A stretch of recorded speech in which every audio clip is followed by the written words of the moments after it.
All right, Matt, I appreciate you being here, buddy. Yeah, man. I'm happy to be here. I'm excited. Good stuff. So we got so much to talk about, and we do. I want to begin at the beginning. So would you just give our audience here just the quick and dirty on you and your background, and then we can merge into why we're here today. Yeah, so I've been in business for myself in some form or another for basically the last 20 years. I've across numerous industries, whether it's manufacturing, real estate, retail.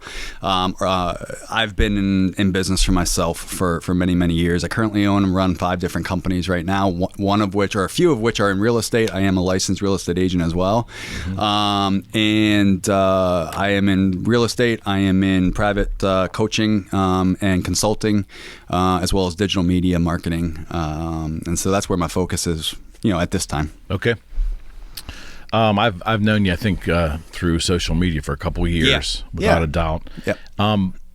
How you getting through the pandemic, my friend? Let's just talk on the personal end of it right now. I mean, because before the pandemic, we never dated these shows, but now we are, and we are, I think, with the 3rd of May right now. Yes, today is it all kind of runs together right now. I can't tell you what day of the week it is, but I know it's the 3rd of May. It all kind of fucking blends together right now, but I believe it is May 3rd. Yes, right on. So it's been extremely interesting. Let's put it that way. It's a mind fuck. I mean, it really, that's been the hardest part. Let me back you away from the mic just a little bit. Sorry about that. No, that's okay. Or you can push it away from you. Yeah, whatever I'll you want. just push it away. That's good. It's been a mind fuck, I'll be honest, because like you're in a certain flow of being able to do things, and as soon I'm a huge proponent of like routines and processes, and I think you can, especially when you're in business for yourself, to be as efficient as you possibly can, both in your personal life and in your professional life. Right. You have to have good routines and good processes set. And I think that's been the biggest issue with this whole shutdown, is that you lose all of that process and that routine because they took it away from us. And it's been so hard to stay focused mentally, to stay focused on trying to get work done, trying to maintain some sort of norm, I guess, for lack of better words. But every day it feels like we're living Groundhog Day. You know what I mean? Like, I feel like we're in that movie because we are. Right. Well, yeah, right. It's been a lot. Now, luckily, I've been, very fortunate over the years financially, so that's not a huge aspect for us, but mentally, I think that's where it's been really, really, really hard to stay even keel. And I'm seeing it a lot more than myself. I see it with a lot of my friends, a lot of colleagues, especially with a lot of people in the group, that they're just the peaks and valleys right now people are experiencing with their mental mindset has been really, really bad. What's interesting for me is that we always talk about how much of a digital world we're living in. Yeah. And how everything's virtual, and and the sedentary lifestyle and all that stuff. Yep. And then you take people's freedoms away to leave their property for a period of time. Yep. And people are going out of their fucking minds. Yeah.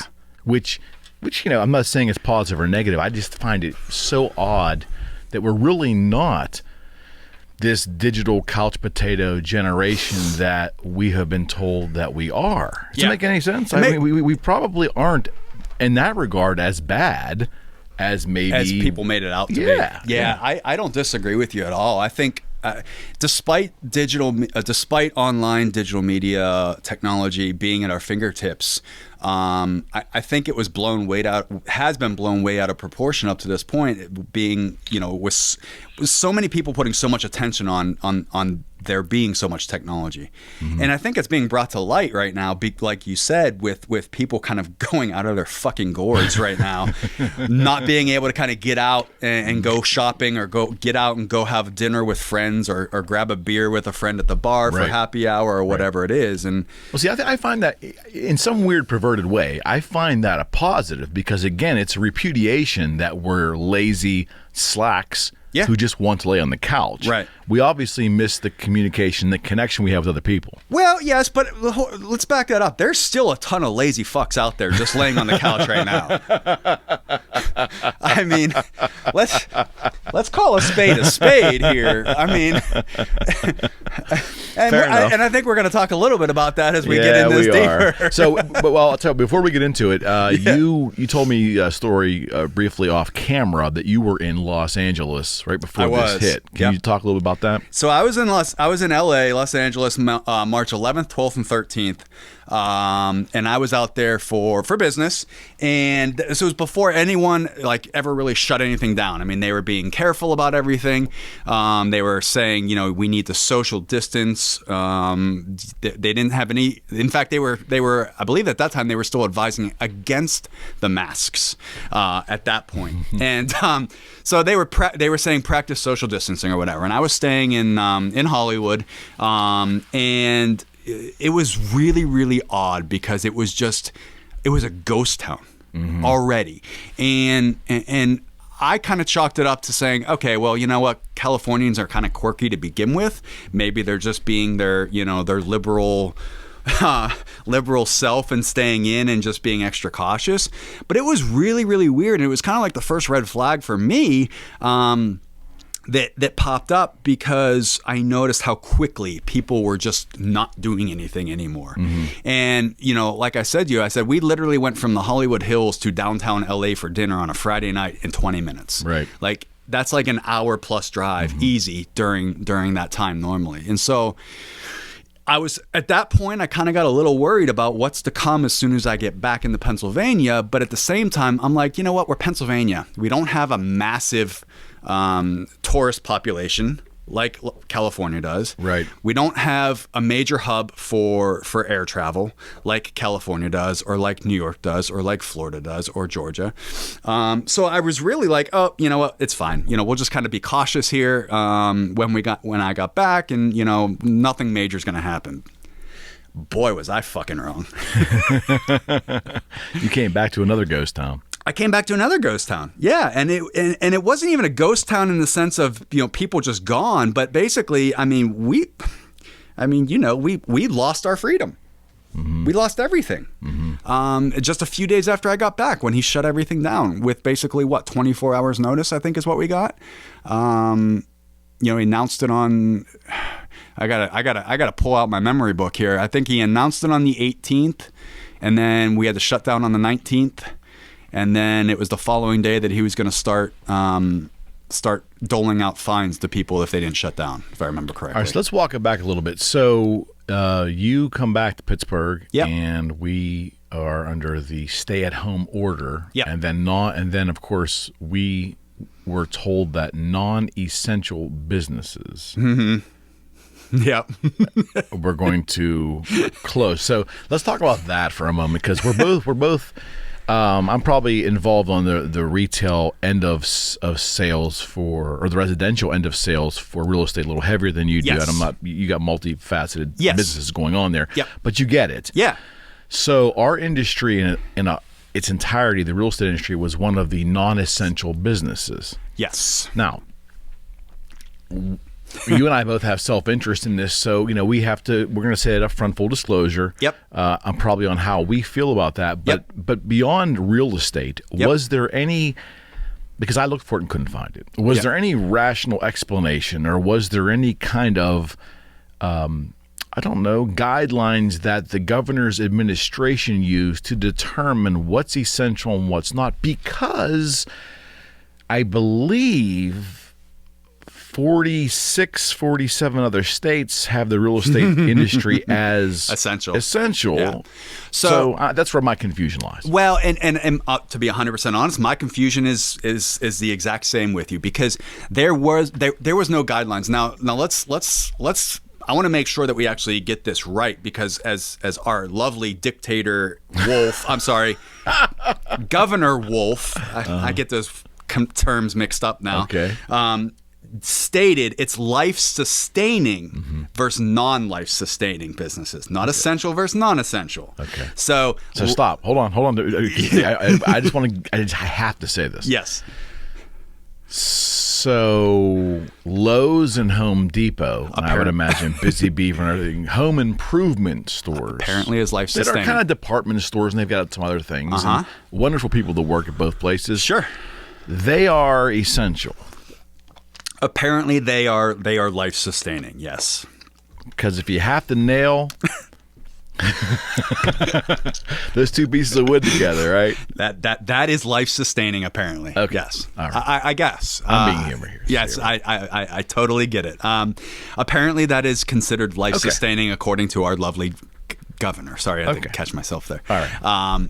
But no, there is no guidelines that he put out. Basically what he did is he named what he deemed based off of his own expert opinion, what he thought was life-sustaining versus non-life-sustaining, and he announced the industries that could stay open, and then every other industry was forced to shut down. Right. Which, going back to your real estate industry, if you look at the other states across the country, we are one of 3 that has real estate shut down as non-essential or non-life sustaining. Now, here's what's even crazier is New York initially had real estate shut down, right? Okay. Initially. And in 24 hours after a lawsuit was filed, they reversed that and made it essential. Interesting. So they could then practice real estate. Now, this is a state that's basically the epicenter of this so-called pandemic here in this country. Right. And they're allowed to practice real estate. Yeah, it doesn't seem real logical to me. And that's been the biggest issue that we have had and that we're trying to raise is that there's no logic here between what the government deems essential or life sustaining versus non-life sustaining, and even there, who is he to fucking judge and say what is life-sustaining versus non-life-sustaining or what is essential versus non-essential? Everyone's essential. Right. Every business is essential for many, many people.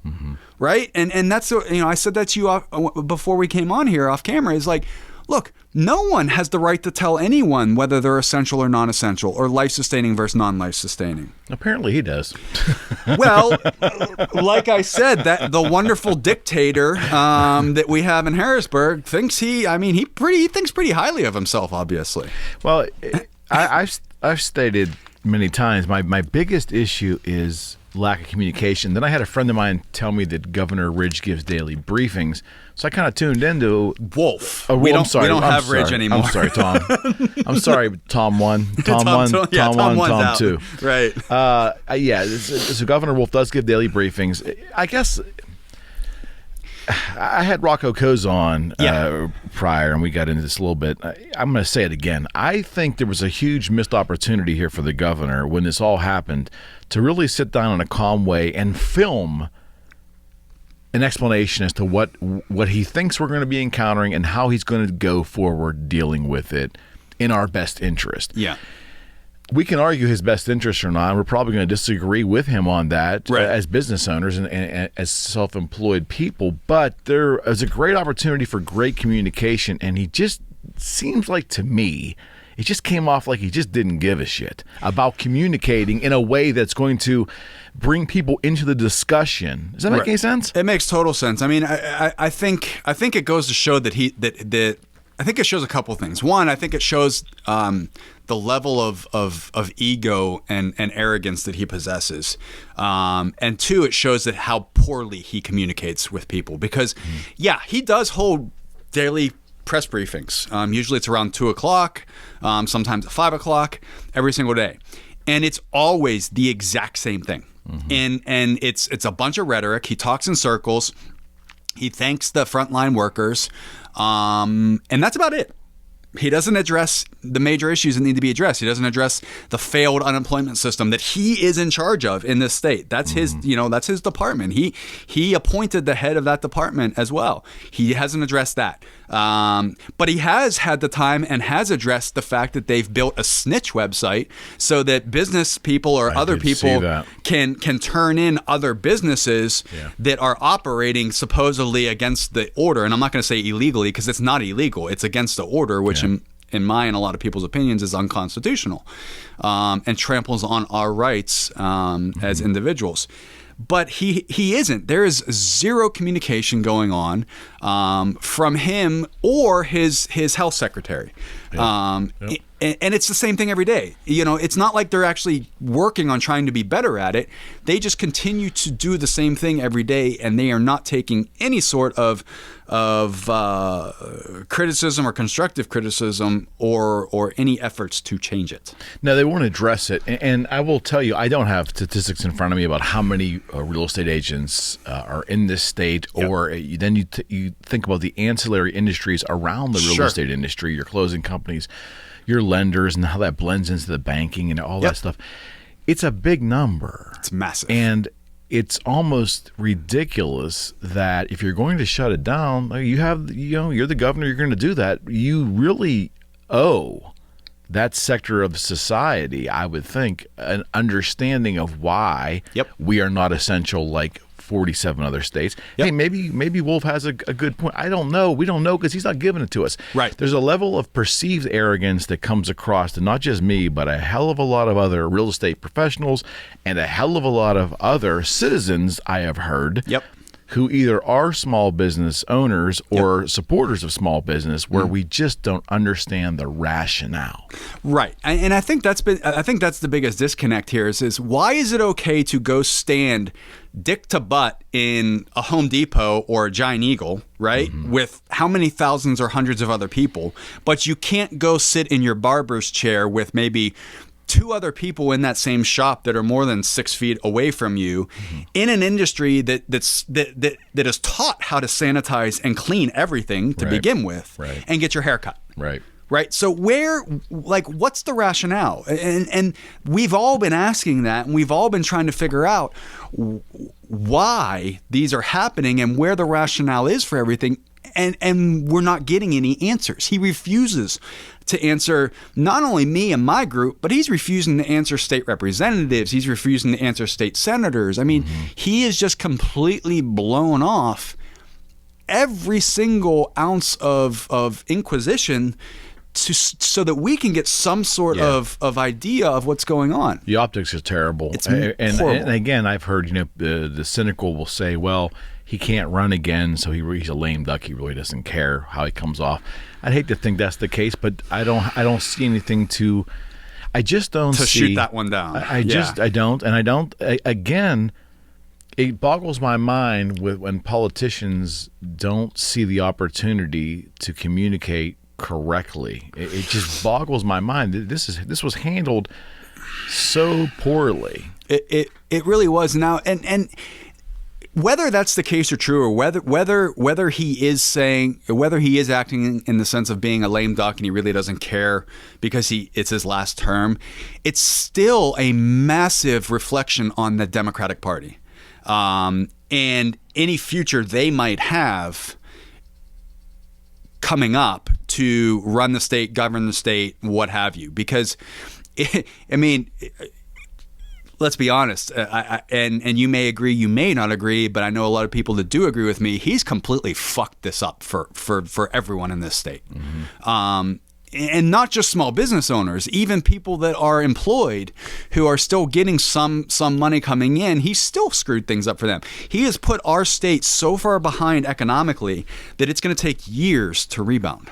The issue that I have, too, in the way this is handled, I don't think anything he's done has contributed to bringing people together. He hasn't done anything. No. If anything, the opposite's happened. He separated it, and some will say he played party politics in doing this. Some will say just by the haphazard nature in which he did this all, it divided people. But we were talking off camera, I want to get into a little bit.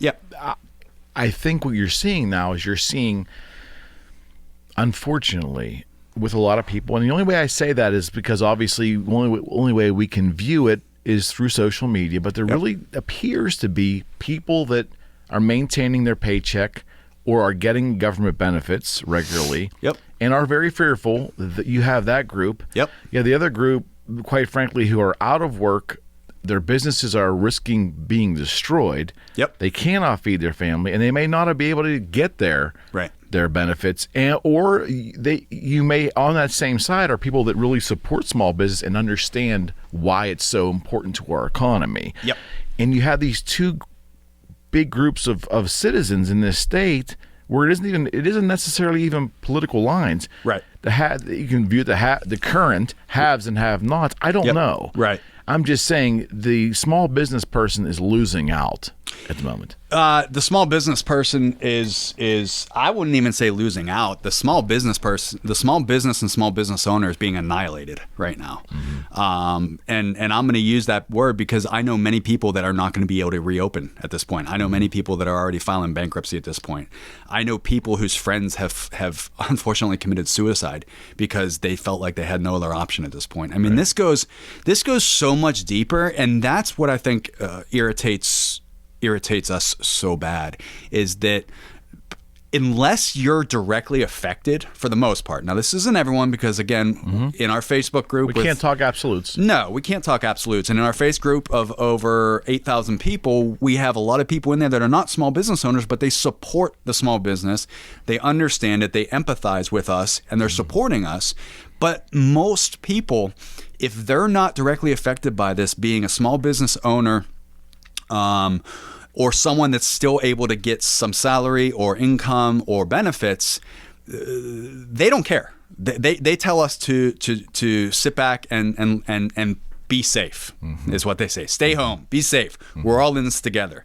No, motherfucker, we're not all in this together. I'm going to be 100% honest here. If we're all in this together, how about you throw some of your fucking money in and pay for my bills? Right? If we're all in this together, why don't you put food on Joey's table, right? Why don't you put food onto my friends' plates, right? So that they can eat. Why don't you pay their electric bill, right?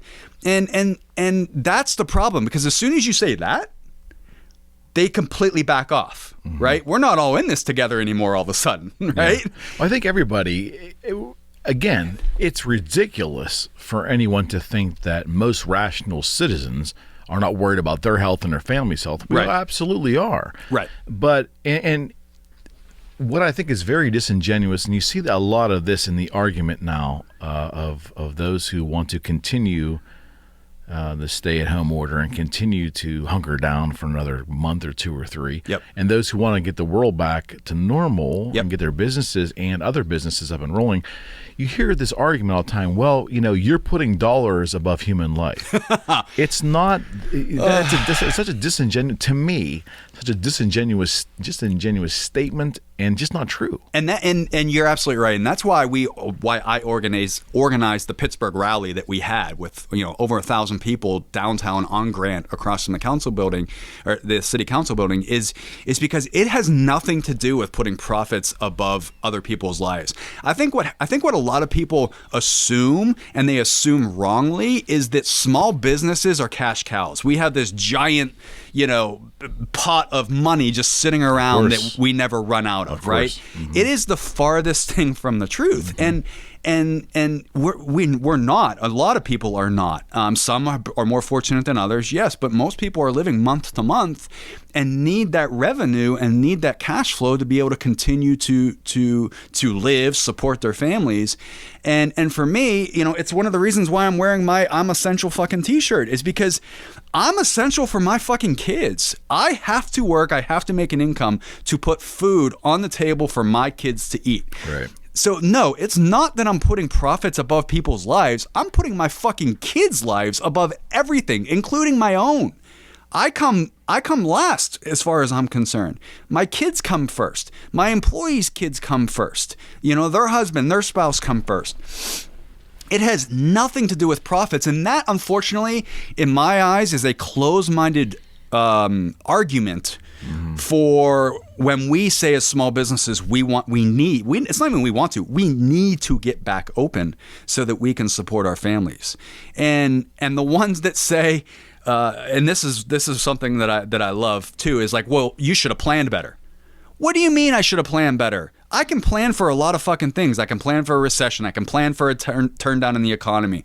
I can even plan for a depression. What I can't plan for is for our government to come in and in 24 hours say, you have to stop working. You can no longer take any money from your clients. Go home and stay there until we tell you it's okay. Mm-hmm. You can't plan for that. You can't. And I think also anyone who's saying you didn't plan better is probably collecting some kind of steady income or some kind of steady 100%. Government benefits. And it's what's in it for me. Right. And it's a very selfish, myopic view. It is. And because I'm very empathetic to people who are fearful. Let me tell you, the first 2 weeks, I bought into the fear too. I was horrified about having to shut down everything, but I was very, very fearful. I'm 54 years old, so I'm not a spring chicken anymore. I was fearful because all you heard, and I tried to watch where I got my news from, but all you really heard was that everything is a calamity, right? And I was there with you too. I mean, for the first week or so, I was like, all right, cool. You know what? He asked us to shut down, stay home. It's only going to be a couple weeks. We can suck it up for that. Not a problem.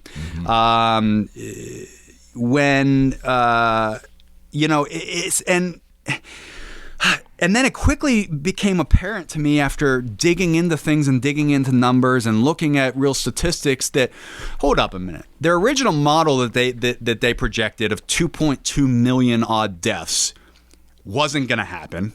You could see that with the numbers. Yeah, New York got hit bad and a couple other areas got hit pretty bad. But their original projections that they had were nowhere near what ended up happening. And you could see that play out over the last 6-7 weeks. And those models then started changing. And then the death model started changing. And then you started seeing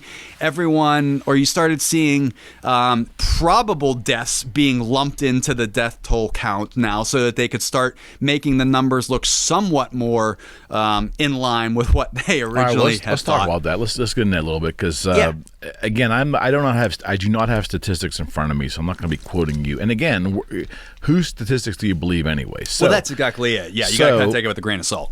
The argument against where you're headed with it is that, well, our actions of social distancing and more importantly the stay-at-home orders have quote unquote flattened the curve. Right. So that's the argument that they will use. Right. So they're going to take credit for it. I mean, sure. Really, if you really are playing in the fear, you can't lose because if it goes bad, I told you so. Right. Exactly. If it goes good, well, our efforts are responsible working for that. So really, the converse view doesn't have a leg to stand on. No, we don't, and that's what everyone uses when I start saying, well, look, if you look at the numbers aren't anywhere near what they said they were going to be. But here's the thing: they said those numbers were going to be that way even with social distancing. So that's my rebuttal when people sit there and they say, well, it's because the social distancing's working, blah blah.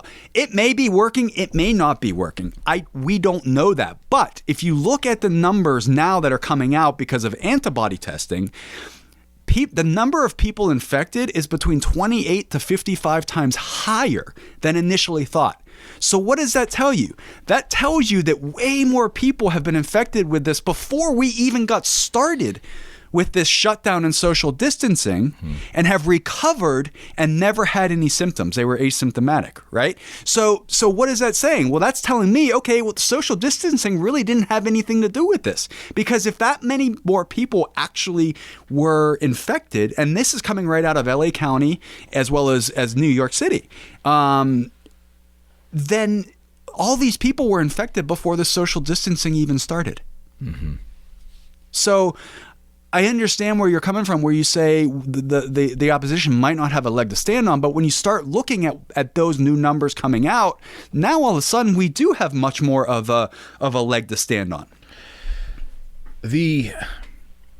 So right now as it stands, the governor opened up, I believe, 24 counties in the state, and they're all northern. If you look at the map, it's very rural. Obvious. Yeah, they're rural counties, and I'm happy. And I'm happy for those folks. I'm disillusioned that it's gone on like this, but there wasn't much in terms of information about how it's going to proceed. I mean, it was Governor Wolf's opportunity to sit down, look the camera in the eye. He could have filmed. It didn't have to be live. Could have filmed this explanation as to why he's doing what he's doing in a manner that could be, whether we like it or not, it could be palatable to most people. He didn't take that route again. No, and if you look at the way he did it, even when he did announce the counties that were able to go from the red to yellow phase, like we're sitting at a traffic light,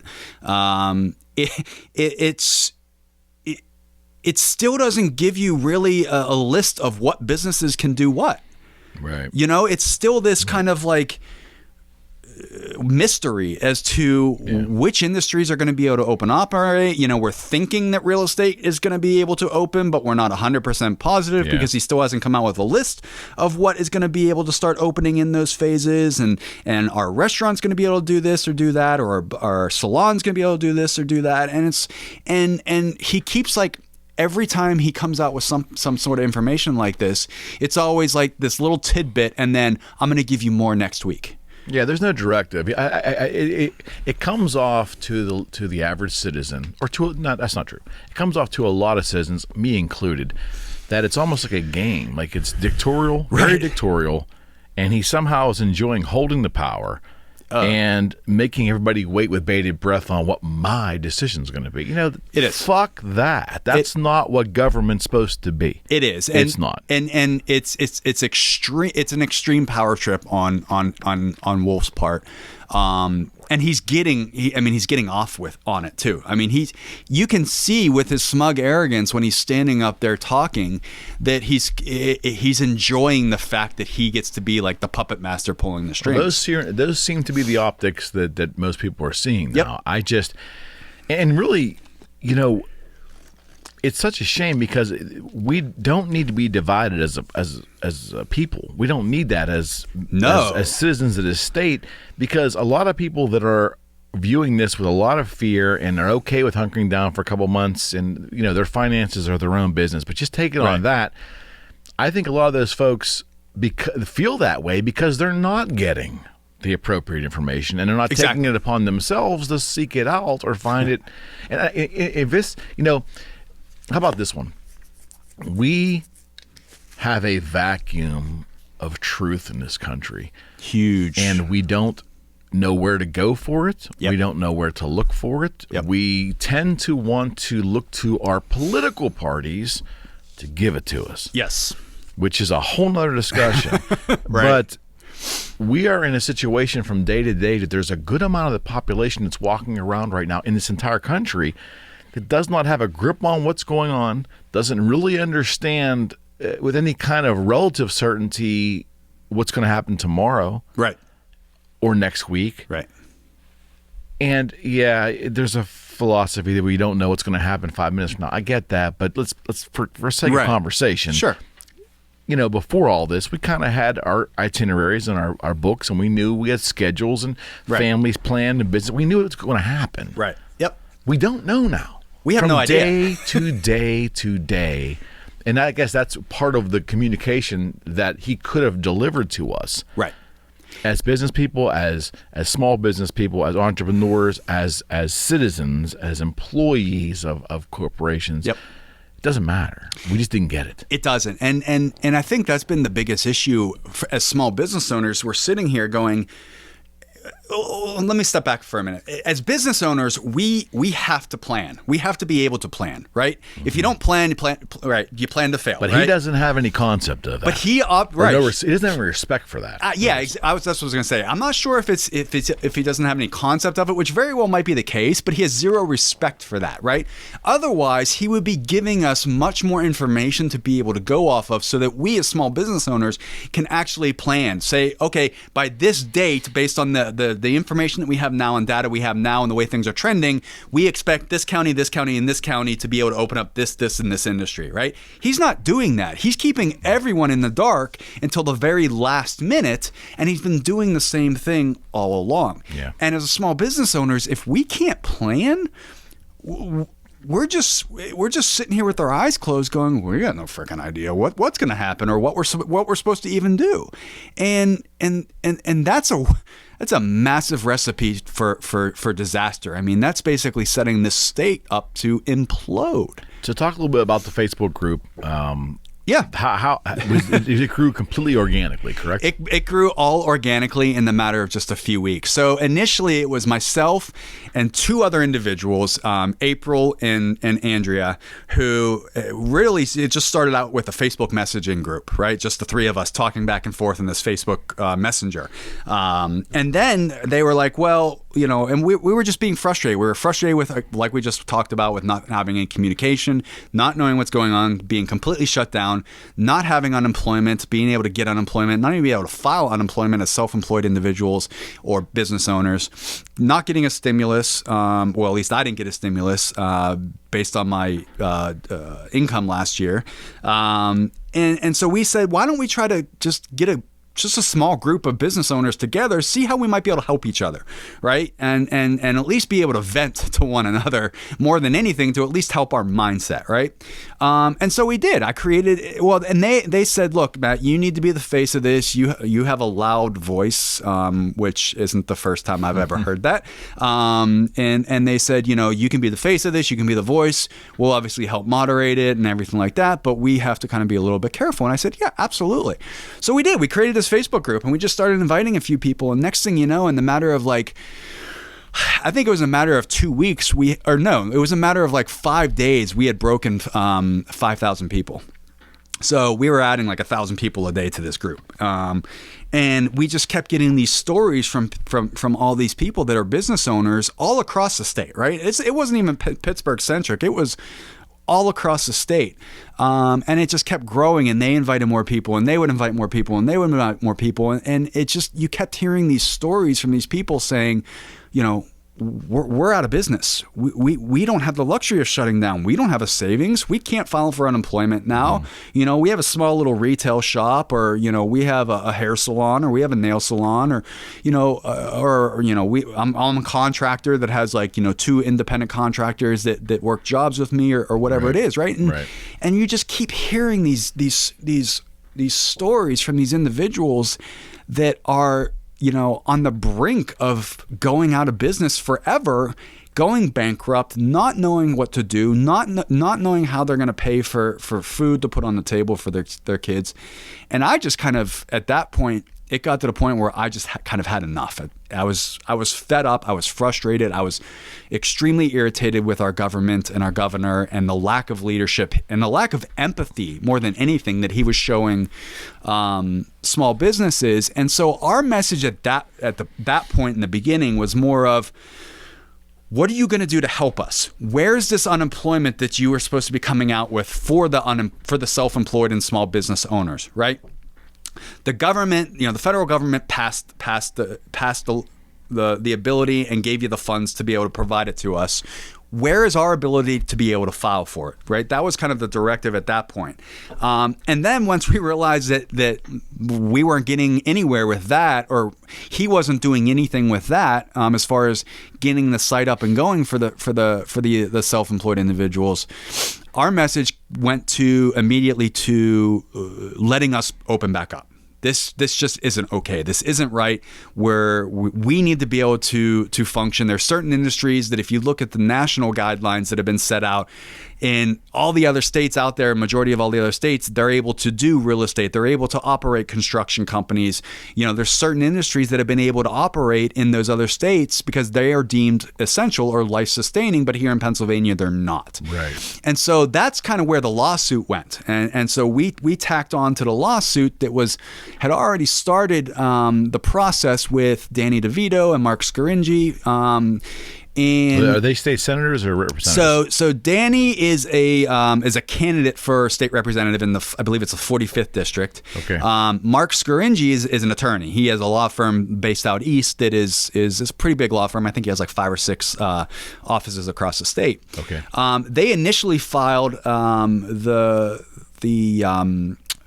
lawsuit against Governor Wolf, stating that he's not following the Health Act of 1955, which basically states that it's quarantine is for sick individuals only, not healthy individuals. Mm-hmm. And he's quarantining everyone, right? That was initially dismissed by the Pennsylvania Supreme Court. And we kept raising money through the GoFundMe account that we had created through our members in the group as well as the general public. And we ultimately then ended up filing the appeal, which went to the U.S. Supreme Court. Okay. And so the group itself was primarily created not only to help one another out, but also to get a larger push behind the lawsuit and behind the appeal. And there's another reason that we'll get into here shortly that the group is kind of gotten behind now. But the appeal at the U.S. Supreme Court now, Justice Alito has given our governor till Monday to respond to that appeal. Mm-hmm. So at least they're giving some thought to this and at least willing to potentially take a look at this case at the U.S. level, mm-hmm. Because there's a lot of people, attorneys included, that really feel that his executive order infringes on numerous constitutional rights that we have, and that's the purpose of this whole group we created. You had a gathering in Pittsburgh, correct? We did. Yep. Yeah, it was the 20th of April, which we organized through the group, and we coordinated it on the same day, same time that the other group, Reopen PA, did theirs in Harrisburg, right? Because we wanted it to be kind of like a statewide message to our governor. Our message was primarily focused on open small businesses back up. Mm-hmm. The other group, while they were focused on small businesses, it was more of just like a reopen Pennsylvania type of thing. They were sick of the excessive quarantine, as they called it. Right. But we wanted to make sure that we represented well here in Pittsburgh as well, and we did. We had over 1,000 people there. We had another couple hundred cars that were driving through and drove around. We were on WPXI a couple times for that as well, and so we had really good coverage. We know Governor Wolf saw it because he had made an arrogant comment, and it was a comment that made me feel like, okay, our actions are working because he's noticed it and because he's irritated that we're doing it. So it was great. It was peaceful. We had the police there. The police, Pittsburgh police, were amazing individuals. We had great conversations with them, actually. They were, a lot of them were in full support of what we were doing. It was pretty awesome. It's really tough, and I'm not a protester. I can't tell you that I'm not either. No, I'll tell you. I got full respect for the right to do it. Yep.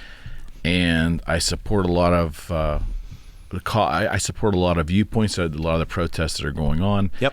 I personally don't do it, and I can't tell you why. I just haven't never to this point. But like any protest, there's going to be people that are going to try to co-opt it for optics. Yes. I got a very good friend of mine on Facebook who's Jewish American, mm-hmm. I guess, or the Jewish ethnicity. Okay. Is that right? Is it an ethnicity? No, it's a religion. I don't know. If I screwed that up, I apologize. I get it. Hey, I'm Jewish, so I don't take any offense to it, so no worries. Okay. And he was completely up in arms, and because there was somebody at some rally somewhere that for one of the Reopen America rallies. I'm not even sure it was yours or Harrisburg's, but it had the little small minute bunch of morons, the neo Nazis or whatever the hell they are, the little fringe morons. Came and they, because anyone can show up, right? You're always going to have that, and I think to be offended by anything is ridiculous, but to be offended by something you saw there. It's not you can't label an entire movement or a group because there's a couple morons in the audience. Well, and I'm so glad you brought that up, because we had some people, including the Pittsburgh City Paper and the Tribune Review, try to spin our rally, which was an open business rally, mm-hmm. Into a white supremacy supporting rally, because we had a group that's a local militia that I know and I'm friends with, and I told them to come, show up in fully kitted out, exercising their Second Amendment rights, which anyone is allowed to do. Now, see, this is where you and I may disagree. I think that's moronic. Okay. I'll tell you why I feel that way. Yeah. Everything in society is optics. Absolutely. And I support the Second Amendment. Yep. I do, completely. And whether those guns were legal or illegal doesn't matter. The optics of showing up at a peace rally for opening up small business with arms, I fail to see how that's going to help the movement. What if their business is firearms, which was shut down in this state? Well, so what? What do you mean, so what? If you That's show our up, Second Amendment right. It absolutely is a right, but when you're trying, if the motion is to reopen businesses, yep. Like, is the pizza guy going to carry a fucking pizza there? I mean, is the car dealership going to drive a new car there? I just don't know, especially because we know that guns are armament is such a trigger. It is. For it just wasn't good optics. It doesn't make any sense to me. How does that move? How is showing up in full regalia, armed like that? How does that make anybody comfortable? Whether you believe in the Second Amendment or you don't, I just don't think it was about that. It wasn't a gun rally. There's plenty of gun rallies. This wasn't a gun rally, though. Yeah, and it's okay that we can agree to disagree on this topic, and that's what makes this country great. Absolutely. For me, for someone that was the organizer of this rally, for someone that had received threats because I was organizing this rally and because I'm so outspoken, for me, it made me feel much more comfortable that they were there and had my back. I'm going to be 100% honest. Whether or not someone believes it or not, or agrees with me or not, that's absolutely their prerogative. And I don't have any problem with that. It's the media is always going to twist anyone showing up with a gun. Absolutely. At any rally for anything. Yep. And they absolutely did. And that's okay. Just like a swastika. Someone could draw a swastika on a board, that's going to trigger people. Exactly. Racial stuff's going to trigger. Right. I mean, and it's a shame because the movement stands for this, but you're going to have a certain segment of society that's going to look at that and they won't even give it. They'll be turned off completely. Well, and again, we had some people a couple people that tried to spin it and do a smear campaign, which ultimately we were able to rebut and provide, show them the what it really was, and it's no longer a talking point at this point. It's still the small business rally. It's still the open business, take back control rally, which was the intent, right? And hindsight's 20/20. Would I have changed that? Honestly, sitting here, no, I don't think I would have, because those guys are small business owners as well. They support our movement, and they wanted to show up that way. That's their prerogative to do that. And it kind of goes the same way. It's like I'm not going to tell anyone not to show up in a certain way because it was the same. It was the same way. I'm not criticizing you. Because you listen. It's the right to assemble, right? So anyone can show up doing anything, right? I mean, I'm not saying it's right or wrong. I'm just saying, if you believe in a cause, I think you need to do some critical thinking as a citizen. And if you're doing something that can be, that cannot be complimentary optically, especially we're such an optical country because of the media and social media, and everybody's walking around with a video camera on their phone. It might not be the best thing. Again, it's personal choice. I just didn't find it very reassuring. Seeing that, and I get that, and I guess you could say the same thing about the fact that most of us didn't practice social distancing or wear a mask either. But if you want to talk about optics were spun on that as well, and it's like, look, that's my right to not wear a mask, to not practice social distancing. Here I am 2 weeks later, and there was I don't know how many people told me, "Good luck, I'll see you in the hospital when you get the coronavirus." I'm not sick. You know what I mean? So it's again, optics are a lot of it, but I don't think you can ever, in my opinion anyhow, you're never going to be able to make sure all optics are perfect at all times. Well, no, because you're not in control of it. I mean, once you start controlling a rally, then it's not free speech anymore, and or the right to assemble, if there's conditions put on it. Exactly. No, and I get that, and there's nothing you can do. As the rally, everybody has to make a judgment decision. I just don't. I think if you give this media in this country, or if you any little opportunity, the big media, all of them, and if you give, but also if you give the average person the opportunity who thinks different than you, they're going to find the weakest link to get you and latch on, and they're going to latch on to whatever that quote unquote trigger might be. But whatever. So back on track now. No, that's all right. That's good. So what? As we sit here today, right now, in our county of Allegheny, Butler, Beaver, Washington, there's 4 counties around Pittsburgh. we don't have any kind of plan at all that gives us anything definite. It's a wait and see. Is that correct? It is. It's a wait and see right now. Yeah. Which is kind of,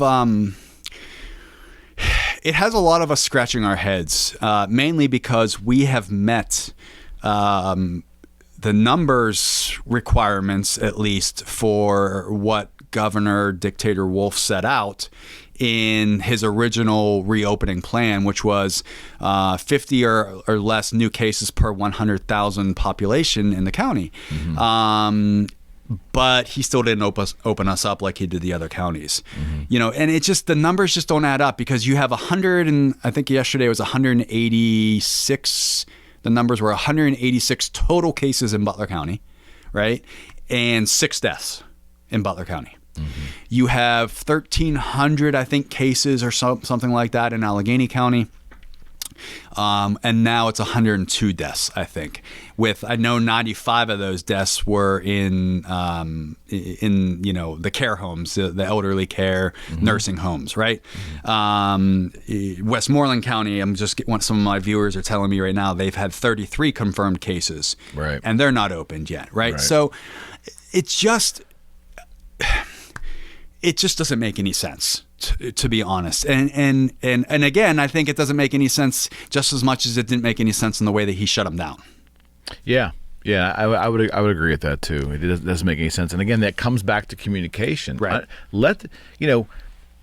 A lot of intelligent people in this state, I'm sure they can figure it out if you just give them the directive and you explain the directive and what the plan is. Right. What is the plan? Right. Well, and that's exactly it. Give us something to go off of. At least give us something so that we can try to start putting into place some sort of plan to get things back up and going. If we know it's going to be 3 weeks from now that salons and barbers can finally open back up, tell us that so that they can start scheduling appointments, so that then they can plan their cash flow and their revenue. Well, the counter to that's going to be, we just don't know how the numbers are going to look in terms of illness and death over the next 3 weeks. Right. But again, you have to look at how our things are trending, right? How are the numbers trending on a daily basis, on a weekly basis, even on an hourly basis if you want to, and put something into place based on how things are trending.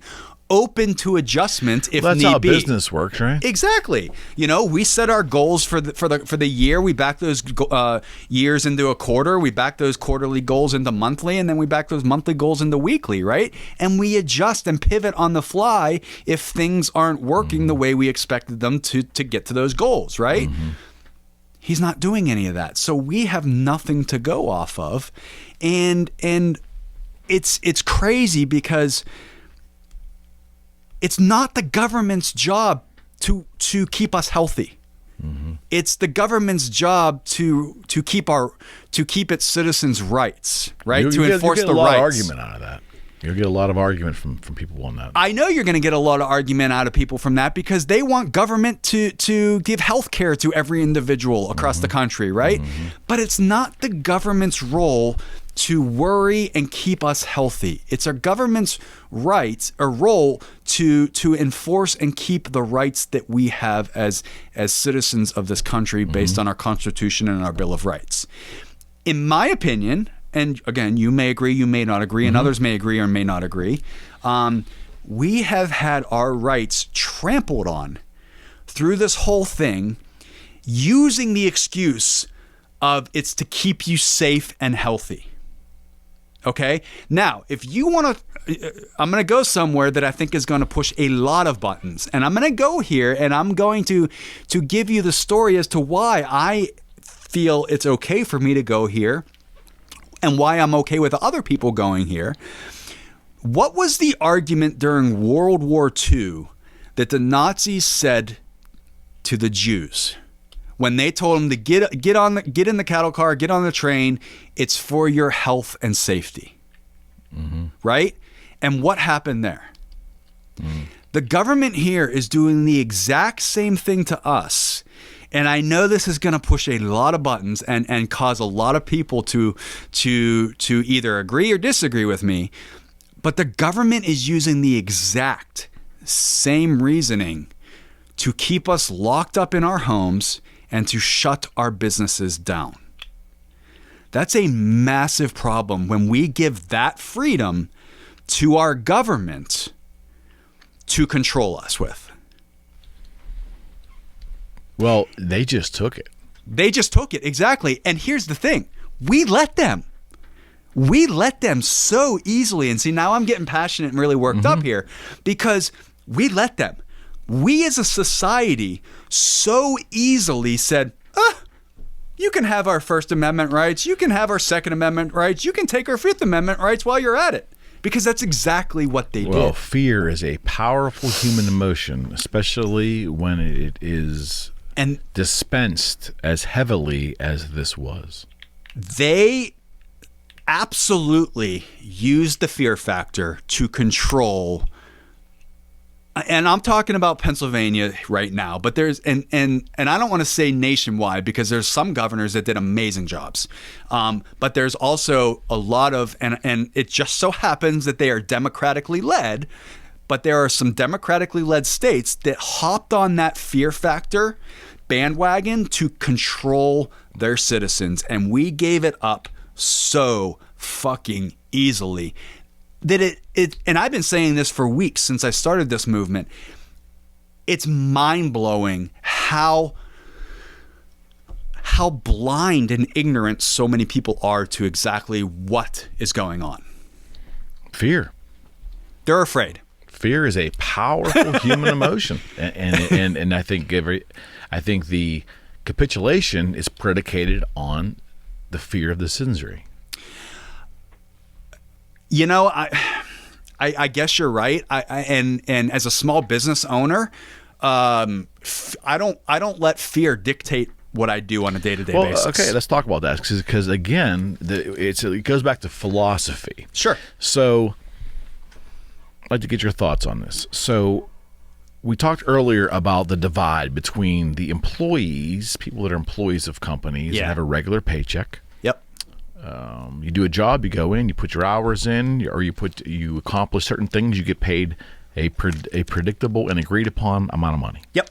Then you have your self-employed people, your entrepreneurs who are putting the risk of their financial position into an idea to go earn potentially unlimited money. That's the lure. That's the lure of entrepreneurship. Okay. That's one of the benefits. Those two groups, with a few exceptions, but those two groups generally do not understand each other. Correct. I would think the entrepreneurs understand the employed citizens because we probably came from there at one point. Exactly. That's what I was But those who have never been an entrepreneur or those who have never owned a small business, and it's not a criticism, it's just a fact. They can't understand the other side of the equation.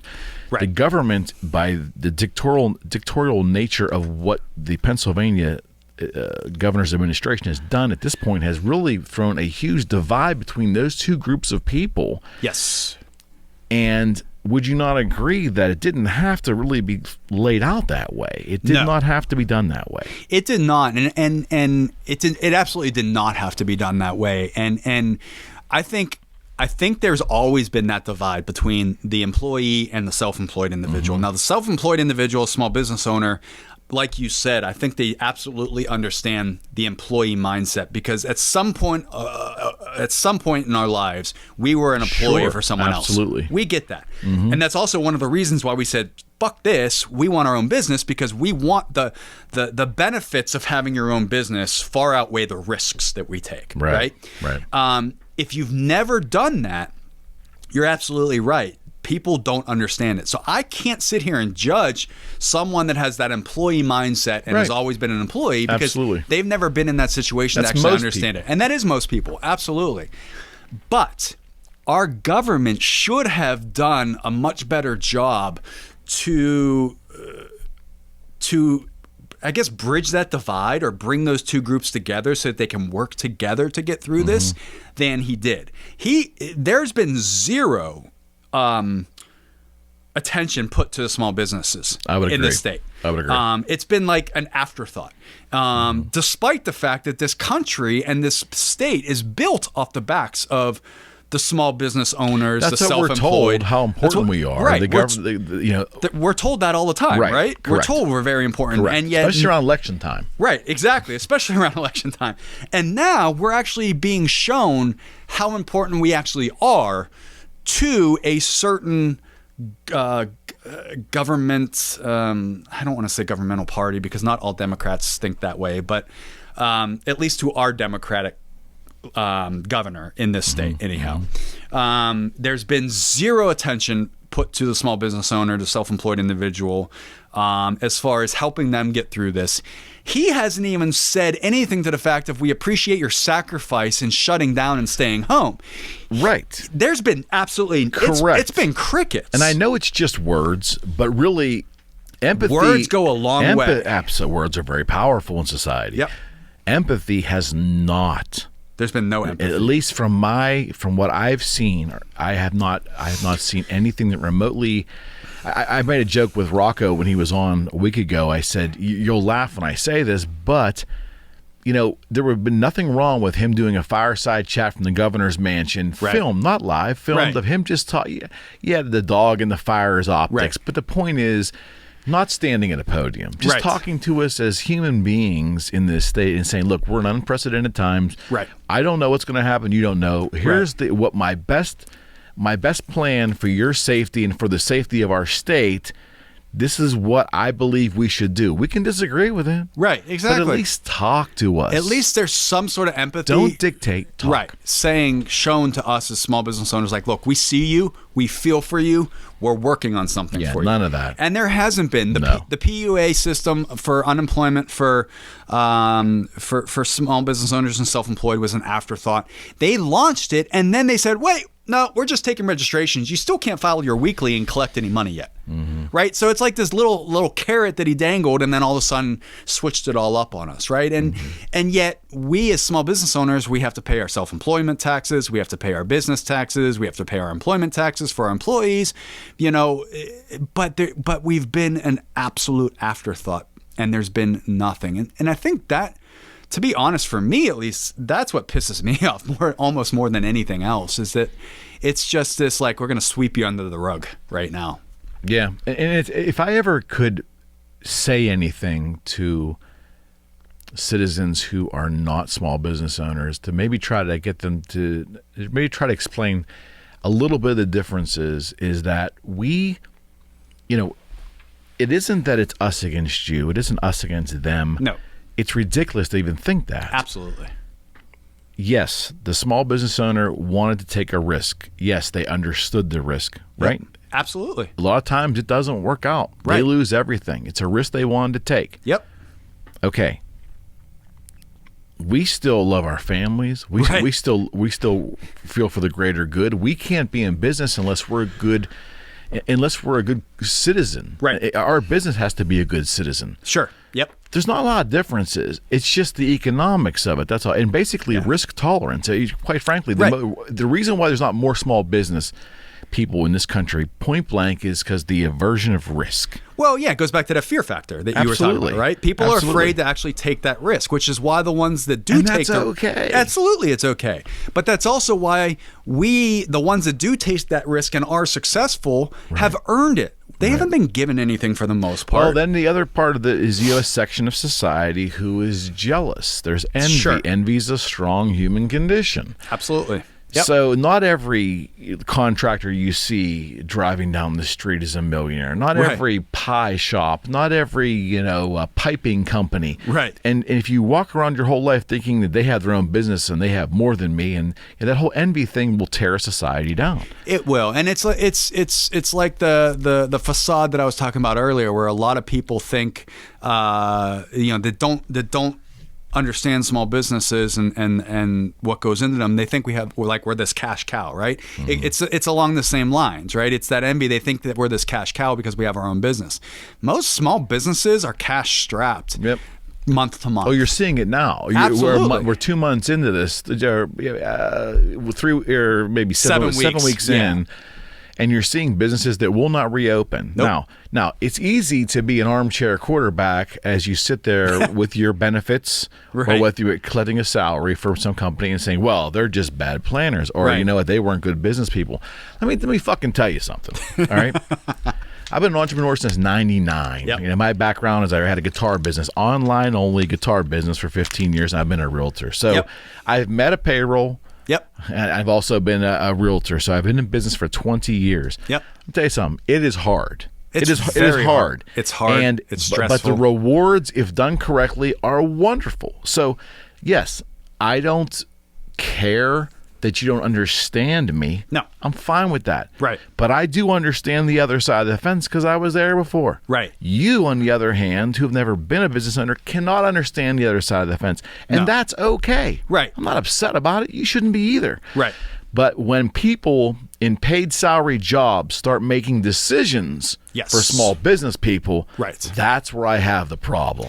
Yeah, you know, and you see the ignorance, and let's call it that, because it is. It's in some senses it's ignorance. When people who don't understand the small business side of things sit there and say, "Well, go get a job at an essential business." So Cuomo said that, right? Governor Cuomo of New York just said Cuomo said that. And in fact, I was online yesterday in a thread, and some guy told me to do that. I said, no. I said, I'm not going to go get a job at an essential business part-time or whatever it is, because that's giving up my businesses that I have worked so hard to build and took the risk to build.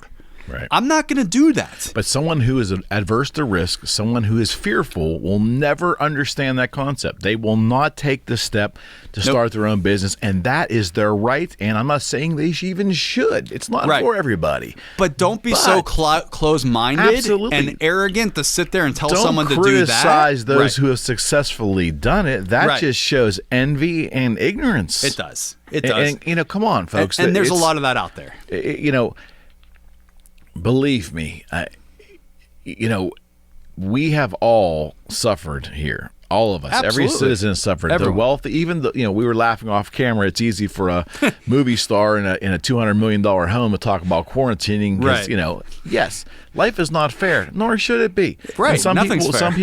Some people are born into money. Right. Some people are born into poverty. Sure. Some people have earned a lot of money. Some people have struggled with the same small business for 40 years and barely could live more than month to month. Exactly. That's life. Right. You work for a company, you get laid off. Right. A pandemic happens. That's life. We're not saying we want anything that's not fair. Life's not fair. Life's not fair. But for goodness sake, you got to at least try to understand the other side. And I think those who are not small business owners, a lot of them, not all of them, but a lot of them, especially those on social media, have not tried to understand the other side. They've looked at them with scorn, envy, whatever other human emotion you want to put in there. Yep. But that's a fucking shame. It is. That's a shame. It is. And you know, they sit there and they look at us and they say we're being selfish. And to me, I think that's the biggest crock of shit that and farthest thing from the truth as far as I'm concerned.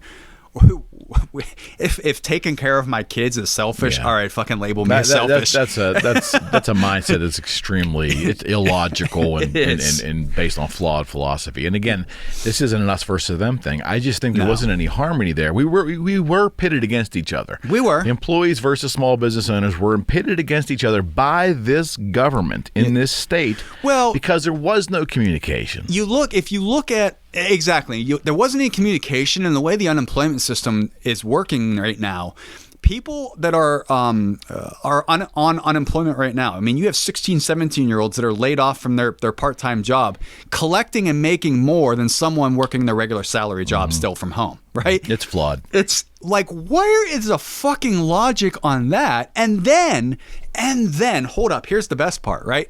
So our lovely dictator, Governor Wolf, said when asked the question of, well, when a small business offers the employee to come back to work that was laid off and unemployed, and the employee says no because I'm making more money on unemployment than you were paying me, and our governor's response hold up, I don't know if you've heard this yet, was, well, pay them more. Mm-hmm. Well, hold up a second here. One sec. One, we've been shut down for how long now, right? So you shut our businesses down, first of all. So we haven't had any revenue coming in. We haven't been able to make any money. We haven't been able to make any sales, whatever it is. On top of that, as the owner of the business, we haven't been able to collect unemployment or get any money to come in from you, right? And now you're telling us when we do open back up to pay our employees more? I think his comment was that he's owned businesses before, and his philosophy is if you can't get the workers to work for you, then you're going to have to pay them more. Well, that's all fine. That's all fine in a capitalistic society where you absolutely 100% do need to pay top dollar for top talent. Absolutely. But if the playing field is skewed because the government shuts you down, the government also is overpaying, right, and benefits not to work, right? Why the fuck should we have to compete with that? Right. So it's all flawed. And again, it's not. And again, him saying that did not help the discussion, because what that does is, unfortunately, that goes back to then goes back to party politics, where the Republicans will say, well, there you go. There's your pro-union and your dictatorial Democratic Party, which is unfair because there's a lot of Democrats out there that don't feel that way. Exactly. My God. I mean, I agree. Come on. That's a stupid comment. Right. Now, Trump has made a lot of stupid comments. And I'll tell you that Governor Cuomo in New York appears, from my standpoint, to made a lot of stupid comments. Absolutely. And Wolf has as well. Now, their argument's going to be, well, I'm giving daily press briefings and I can't always be on. You know what? That's your decision to do that. Right. If you can't effectively do it, then stop doing it and film your responses. Right. Exactly. I agree 100%. Your optics and your words mean something to the people. They're looking for comfort, and you're leading, like Rocco Koza says, if you can't lead with hope, then get the fuck out of the seat. Right. Get out. I agree. It's funny because it's a very clear case of do as I say, not as I do. At least from our state governor, because you see in a lot of these press conferences, and I don't know if you've watched them, but if you see it in these press conferences, a lot of that going on. They weren't utilizing social distancing for a long period of time. There's pictures after pictures after pictures of them standing shoulder to shoulder, but they're telling you to practice social distancing, right? For a period of time, our governor wasn't wearing a mask when he would come up, and then he started wearing the mask, and then he wasn't practicing safe procedures there and putting the mask down on the podium, which was then contaminating the podium, and then anything else said on that podium was then contaminating. Again, it's optics, man. Yeah, it's optics. It is. It's all optics, and there's a ton of do as I say, not as I do coming out of our governor. Which our government has fought off that stereotype for decades. Right. Yeah. I just think it's becoming a lot more apparent right now. I hope so too. I hope, because of the constant press briefings and the constant news that's going on, and the fact that everything's so focused on the pandemic, where the numbers just keep changing every single day. and I've been told by a couple of my nursing friends that I don't have the right attitude, and that I'm heartless, and that they're living it, and they don't understand the gravity, that I don't understand the gravity of the circumstance. Yeah. All of that's true. I choose not to be a nurse. That was the clear decision. But for a second, to think that I would not be able to apply critical thinking, bring me the other side. Right. Bring me the other side, and I'll do it. Well, we've not been brought anything. No. And it's funny because, like, my ex-wife she thinks completely different than I do, which is one of the reasons why we're exes, right? Mm-hmm. And her mother was an ICU nurse locally, and they both kept saying the same thing to me. And it's like, look, it's not that I don't understand what you guys are saying. It's that there needs to be this medium in the middle that we can all meet at, and that will put everyone in a much better situation while keeping everyone safe, right? But when you look at the numbers, I'm sorry, the numbers that we are given and the information we are giving as a public shows us that the hospitals have not been overrun like they said they were going to be overrun. You have floors of hospitals that are empty with people being laid off in a lot of areas from those hospitals because they didn't get the influx of patients that they were going to get.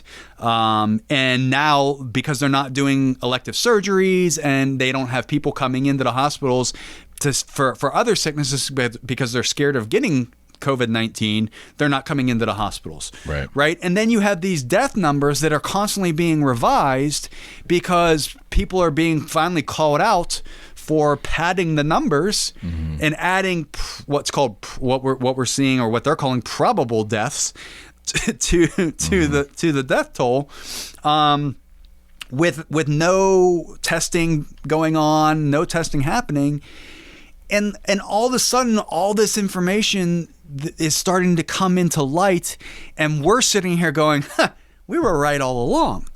You know, we were called stupid for so long, saying, "Oh, you're risking other people's lives. You're putting people at risk that's not needed." And we're sitting here going, "Guys, the CDC just changed the death toll from 65,000 to 37,000 because they took away the probable deaths." Right? Yeah. Something. I guess to me, something just doesn't smell right. Exactly. And I am not I'm just a real estate agent, and I got a show here. That's all I am. But again, I'm not in medicine, and I don't have any kind of family that's that can give me good information. I'm just telling you as a citizen. Right. Something doesn't smell right. Look, on a very big global kind of basis for me. Yeah. Look, I'm just some goofy tattooed up guy that is not afraid to scream at the top of his lungs what he feels and thinks. And we're allowed to do that in this country. They've tried to pull that away from us. But I agree with you. Like something, I'm gonna say if you seriously think this is just about a virus, I think you're blind to the truth. I don't know what that truth is. No one, well, I shouldn't say no one. I think there's some people that know what that truth is, but I think there's something much bigger at play here that none of us really know exactly what it is. I'll entertain that for a second. I don't believe that this is a conspiracy. What I will tell you though is that this is an ongoing, evolving happenstance. Yep. You know, tragedy. Certainly for anyone that dies, it's tragedy. Crisis, whatever you want to call it, but it's an ongoing and evolving, and I think that elements of it have been bogarted. How about that word? Bogarted by we're going way back. Bogarted by certain groups, whether it's political or self-interest groups or agenda groups or whatever. Yep. And I think that that's all playing out in front of us right now, and we can't see 90% of it. We can't see it. It's all behind the scenes. Yeah. So what ultimately happens, I don't know. I guess my point is, from my selfish self-interest of being in the real estate sphere in Pennsylvania, I don't understand much of the rationale between what's happening in our industry and other small businesses. And my point is, I don't think I understand much because there's been no real concise explanation given by this administration, at least something that I can understand. I completely agree with you. I think there's been no valid explanation. Let's put it that way. I think they've tried to maybe give some sort of reasoning or explanation, but I don't think any of it's been valid, to be honest. Do I think it's a conspiracy theory? I don't think it's a conspiracy theory. I'm not a conspiracy theorist either. However, I will say that my eyes have definitely been opened up a lot more with all of this going on than they have been before. Yeah, certain groups are trying to change the narrative. They're trying to use the narrative to their benefit. Yeah. And that happened after 9/11 to a degree too. So it's now two different crises completely. Sure. I'm not trying to say they're the same before I get any hate mail, but but it's evolving. Whereas where it is different from 9/11. 9/11 kind of happened in one day. Right. This is an evolving. Yeah, this is an evolving day in, day out, which I think is even, for most of Americans, is harder to deal with because we're living it day in, day out. Right. From a grief standpoint. Sure. And yes, I do know personally 2 families that have been affected by COVID. Yes, absolutely. So I'm not making light of this at all. But I've also known people that have died from the flu, and I'm not equating the two, but I'm saying I'm using another disease. Right. That, a wicked flu over the past couple of years have taken some senior citizens that I know. Sure. That was the cause of death there. So right.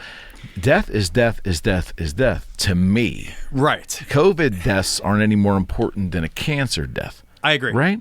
I firmly agree and support what you're saying. We haven't had and I understand when people say, well, we're having this type of reaction with this and making a pandemic because we don't have a vaccine for it and we don't know about it or whatever it is, right? But at the same time, it's not going away. Right?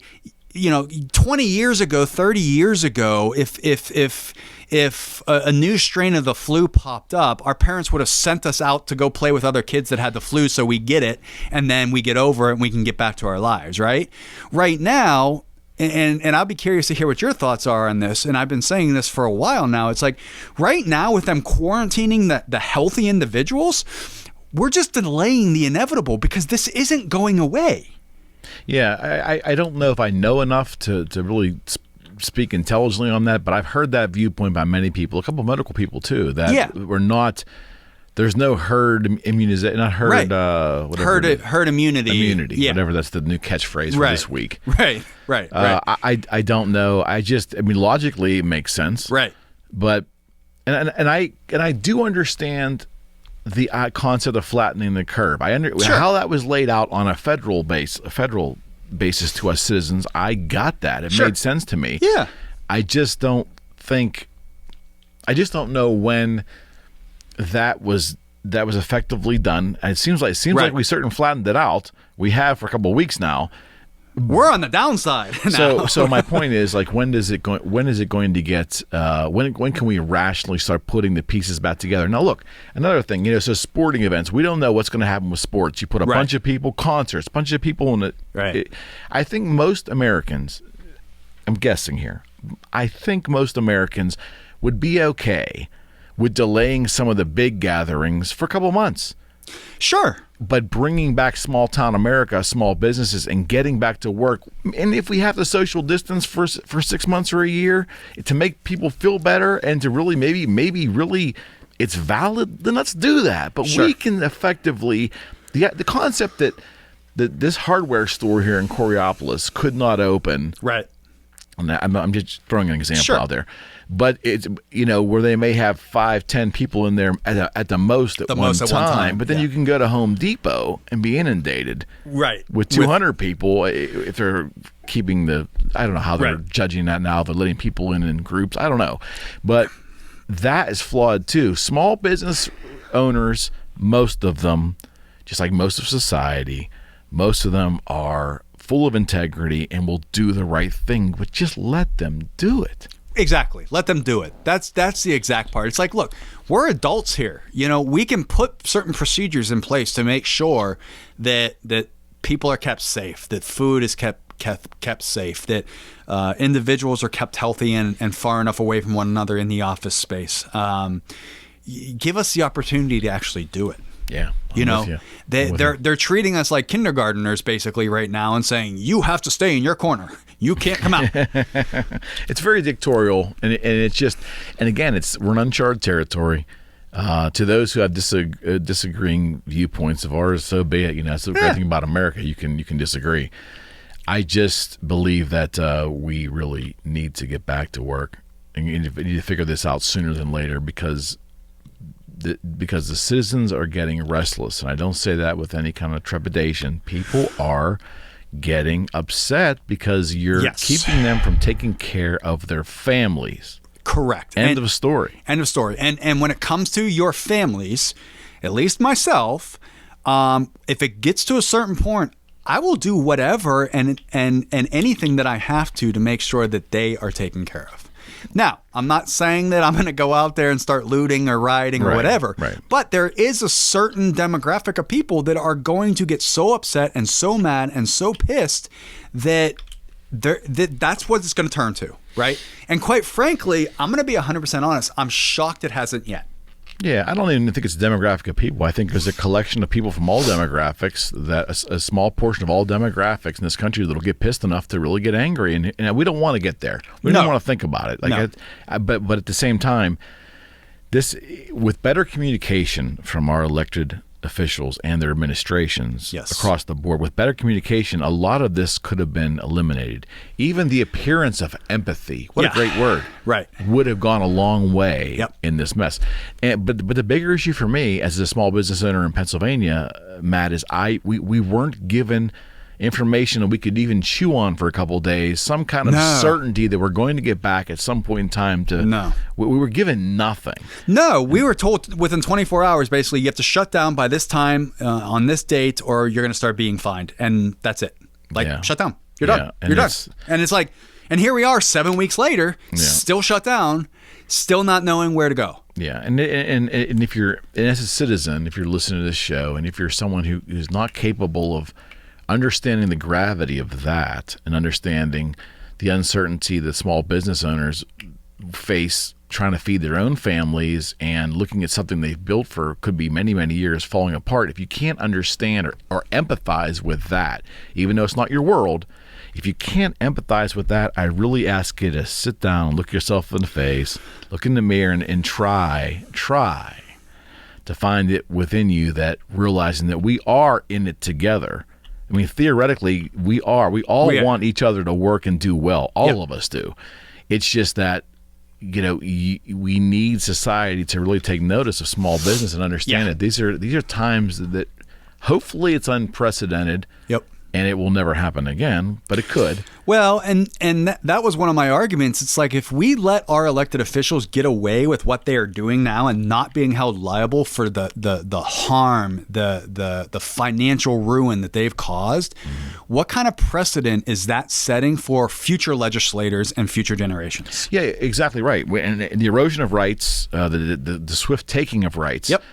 And then the disregard for the small business community from government. You're right. If the small business owners roll over, whether it's in the voting booth or whether it's in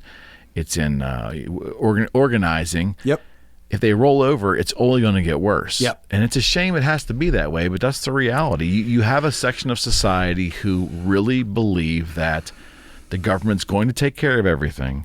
That business is the enemy, corporations are the enemy, and they fail to realize that every benefit that they get from their beloved government comes through taxation of the people and businesses. Without that taxation revenue, there are no benefits of any kind.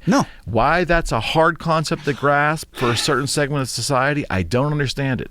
But it's always been that way, it always will be that way. No, I agree. I guess, if I was to try to relate it to someone that has never been in the small business owner's position before, imagine this. Imagine you as an employee went into your job, right? You sat down at your desk, and at that point, you didn't know what you had to do for that day, right?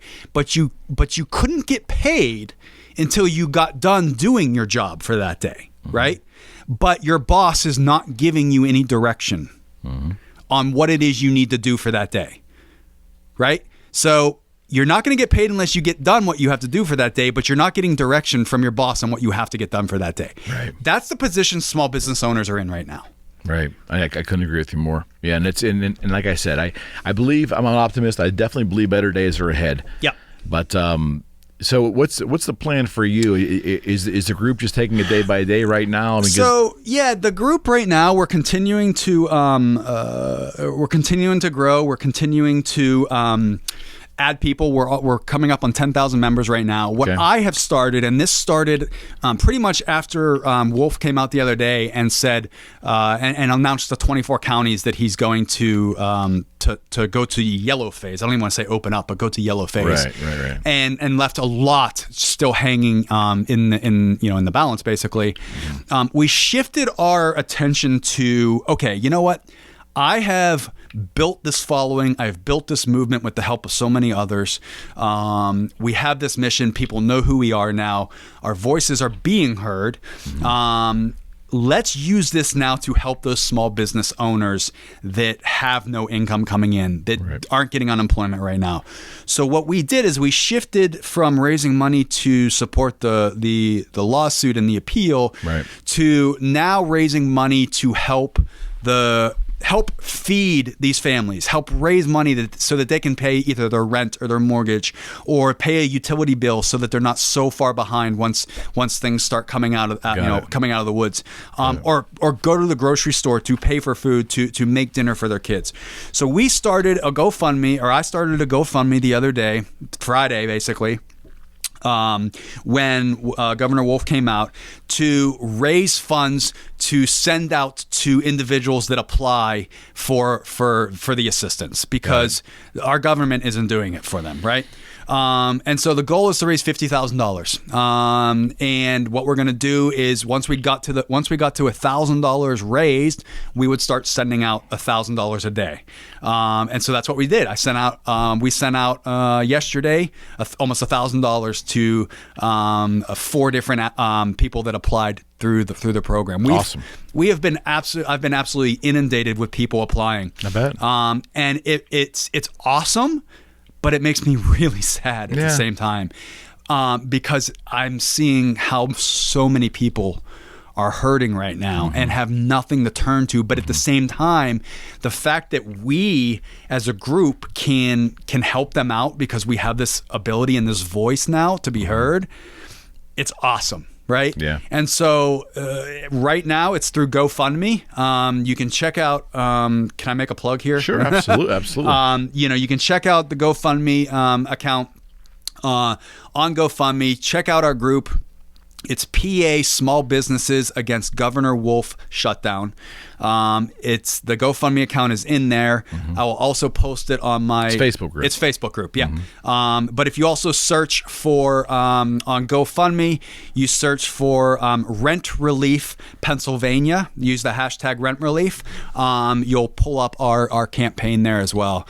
Awesome. Even $5, guys, goes a hell of a long way to helping people. Because just think, we have 200 or something like that people in the group. If everyone did $5, we'd have almost 50 grand right there. So, and we're sending money out every day to people that applied. And our focus right now is to people that are self-employed, have had their businesses shut down, have not received a stimulus, and have not received any unemployment.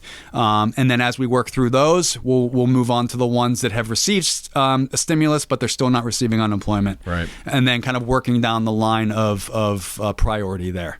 And so that's where our focus is now. That's what we're working on while still helping others figure out how to generate some income during this time and keeping everyone up to date on what's going on day to day. I mean, that's kind of been my biggest role right now, since my businesses are pretty much shut down for the most part.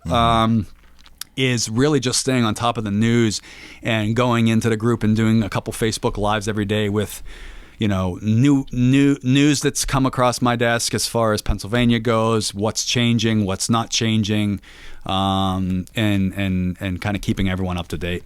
Well, very happy for the counties that are starting to get their lives back up there. Absolutely. And I'm hoping that our lower counties here in the state will be able to do that here sooner than later. But this has been very productive, my friend. Yeah, thank you, man. I enjoyed it. Anytime I can talk about small business and helping small businesses out, I'm there for it. I appreciate it. We'll have you back. Awesome. Hopefully it'll be better economic and social times when you return.